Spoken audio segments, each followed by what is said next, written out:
is an article of faith that novelists and poets will turn to metaphor when they reach a point at which ordinary language, fails them.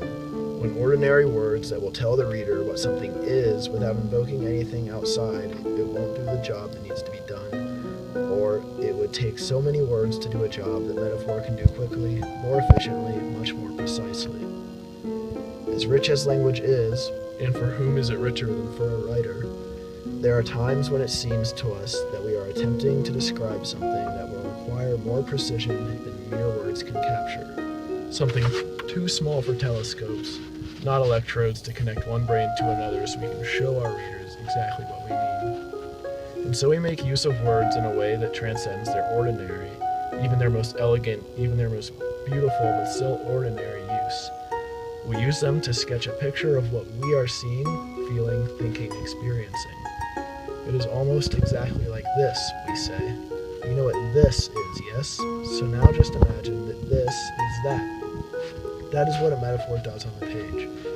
In life, the unconscious is the artist making metaphor. I have paddled my way into very deep water, I realized. There are certain ideas I have held close for so long, I cannot remember a time when I didn't have them. Like the unshakable religious convictions of some of the people I most admire or love, and in some cases both.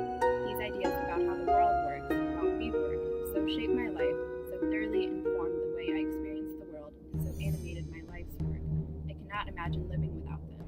And like religious faith, mine has been a faith founded on deeply felt conviction for the existence of an unconscious that uses metaphors, that asks others to see things in precisely the way the author of them sees things.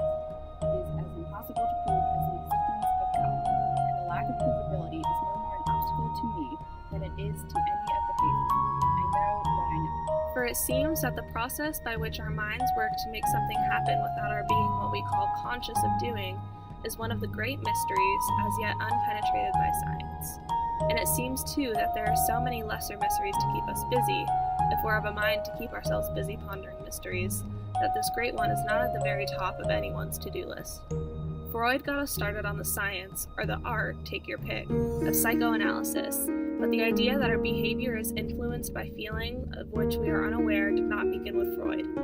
In Henry Ellenberger's ambitious account of the history of psychotherapy, The Discovery of the Unconscious, he notes that the assumption of a part of psychic life escapes man's conscious knowledge was held for centuries before Freud codified it. And the idea that we feel and do things we cannot understand or explain goes back to at least as far as Pascal. The heart has its reasons, of which reason knows nothing. Indeed, this makes instinctive sense to most of us, but even if we believe this, even if we sense that we have feelings we can't readily access, even if we feel certain that there are unconscious motivations behind much of what we do, the question of how this works, how one leads to another, is not the one that generally occupies